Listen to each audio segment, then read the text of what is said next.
How to fix Instagram map not working or not showing post. First of all, open the Instagram app and make sure you are signed into your account. If your Instagram map is not working or not showing post, the first step is to check for app update. Go to your device app store, search for Instagram and see if there's an update available. If there is, tap update to make sure you have the latest version of the app with all new features.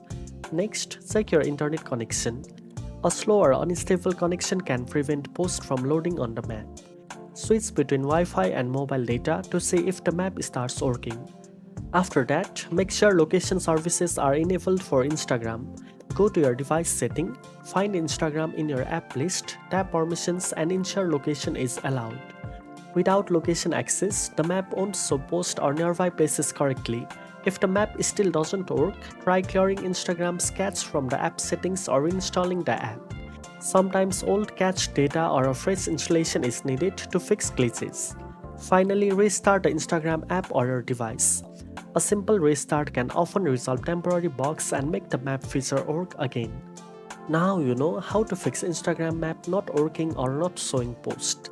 If you found this video helpful, don't forget to like, share and subscribe for more social media tips.